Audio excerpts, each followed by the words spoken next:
ఎలా ఉన్నావు? నేను బాగానే ఉన్నాను. ఏం చేస్తున్నావు? నేనేం చేయట్లేదు. నాన్న ఇంకా పడుకోకుండా ఏం చేస్తున్నావు? అదే రాజేష్తో ఫోన్ మాట్లాడుతున్నాను నాన్న. సరే అయితే వేగం మాట్లాడేసి పడుకో. అలాగే నాన్న. ఎప్పుడు చూసినా సరే ఏదో ఒకటి అంటూనే ఉంటారు. నాకంటూ స్వేచ్ఛ లేదా ఇక్కడ?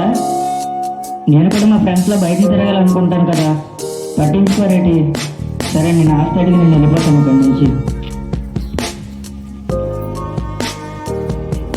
నానా నానా, ఎందుకు అంత గట్టిగా అరుస్తున్నావు? నాన్న నాకు ఆస్తి కావాలన్నా. ఎందుకు రాని ఆస్తి? మా ఫ్రెండ్స్ అందరూ ఎంజాయ్ చేస్తున్నాను నాన్న. అందరూ జలసా పడుతున్నారు. మరి నాకు మాత్రం ఆశ ఉంటుందా? నాకు ఆశ ఇస్తే నేను కూడా వెళ్ళిపోతాను నాన్న. నీకు డబ్బు ఇస్తే వృధా చేస్తావా? అందుకే నీకు వద్దురా డబ్బు. నువ్వు ఇస్తావా? నేను చచ్చిపోమంటావా నాన్న? సరే ఇస్తాను, ఉండైతే ఇగో. అలాగే నాన్న. అలా తండ్రి తన ఆస్తిలో చాలా బాగా ఉంది తెచ్చిపెట్టాను.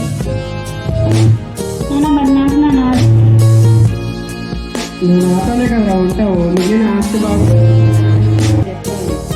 సరే నాన్న. నాకు ఆస్తి వచ్చింది. ఇంకా నన్ను అడిగిన వాళ్ళు ఎవరూ లేరు. ఇంకా నేను జలసా పడచ్చు.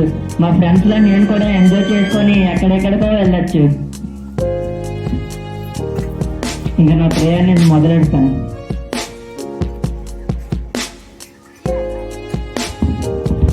నువ్వు ఎక్కడి నుంచి వచ్చావు? నేను నా స్వదేశం నుంచి వచ్చాను. అయితే నీకు ఇక్కడ వాళ్ళు అయితే మరి ఇక్కడ ఎలా జీవించగలవు? మా నాన్న నాకు తన సగ బాగా ఆస్తిని నాకు ఇచ్చాను. నేను ఇక్కడ జలసా పడడానికి వచ్చాను. సరే అయితే నా ఇంట్లో ఉండడానికి నీకు ఇష్టమేనా? ఇష్టమే. పద.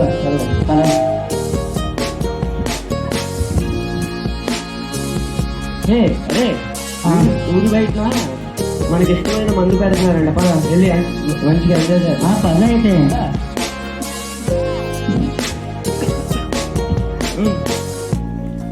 రెండు మందు బాటలు తీసుకురమ్మా.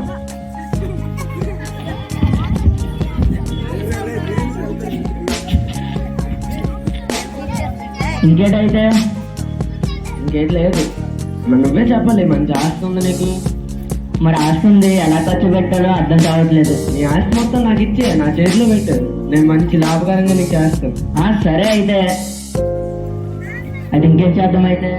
ఇక్కడ నాకు తెలిసిన వాళ్ళు గుర్రం పందాలు పెడుతున్నారంట.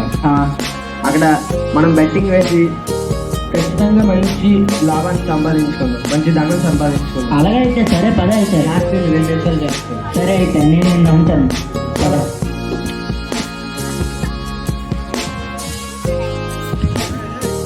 సరే వెళ్దాం.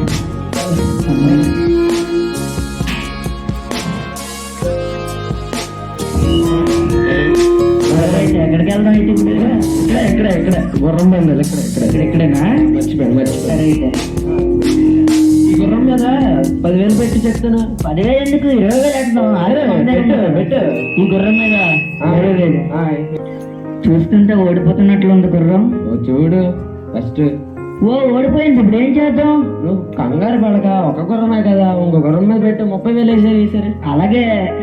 ఈ గుర్రం మీద 30,000 గెలుస్తుందంటవా? ఈసారి ఖచ్చితంగా గెలుస్తుంది చూడు. ఇది కూడా ఓడిపోయింది. ఇప్పుడు ఏం చేద్దాం? అయితే నీకు గుర్రం పందెం మీద అచ్చు కుదరలేదు. అయితే ఈసారి ప్యాకాట్లు ఆడదాం. ప్యాకాడదాం అంటావా? మంచిగా. సరే అయితే. నీకు వచ్చు కదా? నాకు వచ్చు. పద వెళ్దాం. పంచమ్మా పంచు ఒక ముక్కలు బాగా అయ్యమ్మా.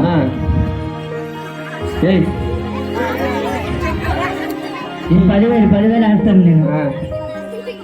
సరే అయితే. మంచి ముక్క. సరే. ఇంకా వేసండ్రా. ఓరే, ఈ మ్యాచ్ ఓడిపోయింట్రా. ఏ ముక్క ఏమన్నా? మరి అది వచ్చిందా? సరే అయితే ఇంకో 20,000 ఆడతాను. ఇంకోరా ఒకసారి నీ ఆస్తి ఇంకో మొత్తం పెడుతున్నాను. సరే మొక్కేస్తున్నా. ఏ మొక్కేద్దాం? సరే మళ్ళీ ఆట. ఇలాగైతే ఇంకెప్పుడు తెలిసేది? నీకు ఎన్నిసార్లు చెప్పాలరా? ఆ మొక్క వచ్చిందిరా. ఫోన్లో అయితే. సరే అయితే పద.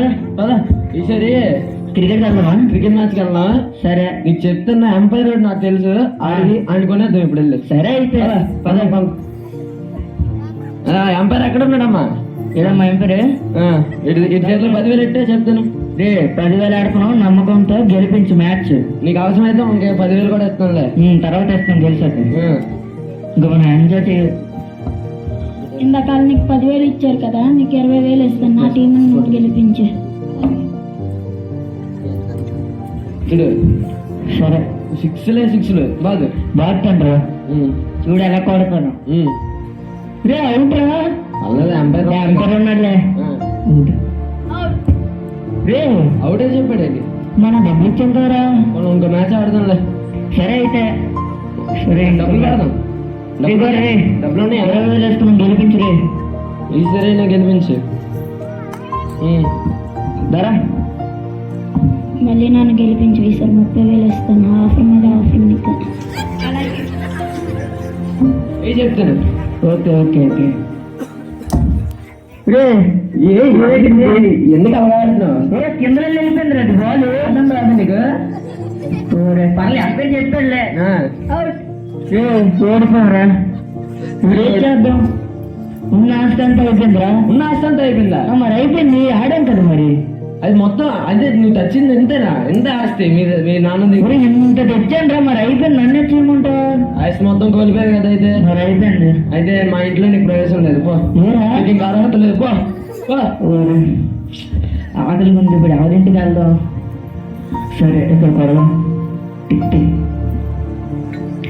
కొంచెం అన్నం ఉంటే పెడతావా? లేదు, వెళ్ళు. వెళ్ళిపోమంటాను. ఇప్పుడు నాకు ఆకలి వేస్తుంది. ఎక్కడ కొడదాం? Tick tick. కొంచెం అన్నం ఉంటే పెట్టండి. అందరూ ఇప్పుడు ఆకలి వేస్తుంది.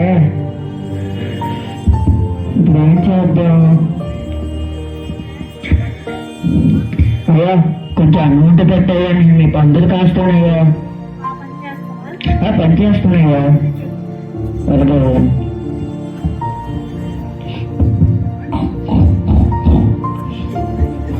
నాకు ఇదే తెలిసిందా? అయ్యో నా తండ్రి దగ్గర ఉన్న బాబుని, మా తండ్రి దగ్గర ఉంటే కొంచెమైనా నేను ఆహారాన్ని తినేవాడిని, ఎంత లగ్జరీగా బతుకోవాడిని. ఇప్పుడు నాకేమి లేదు, ఏం చేద్దాం? నా తండ్రి దగ్గరికి వెళ్ళి నేను బతుకులో అవుతాను. అవసరం అయితే మా తండ్రికి నేను పనివాడిగానే ఉంటాను. ఆకలేస్తుంది.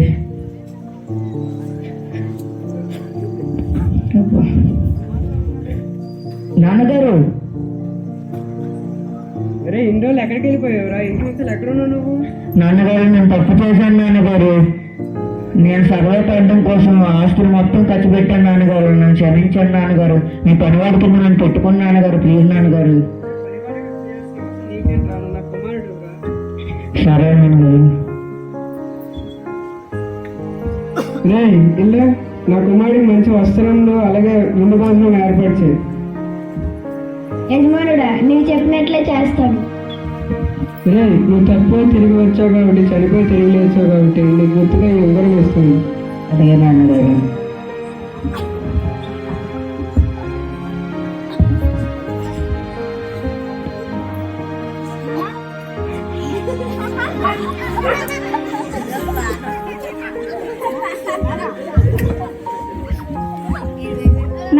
నానా నీతో నేను ఎన్ని సంవత్సరాలు ఉన్నాను కానీ నాకంటే నీకు తమ్ముడే ఎక్కువైపోయా.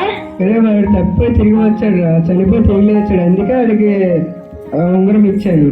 నీకు ఇంకా ఆస్తి ఉంది కదా, సగభాగం చేస్తానులే.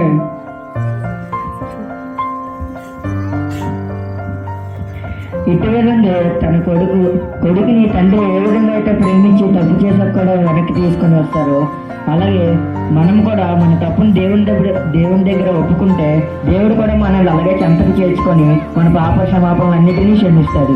Thank you.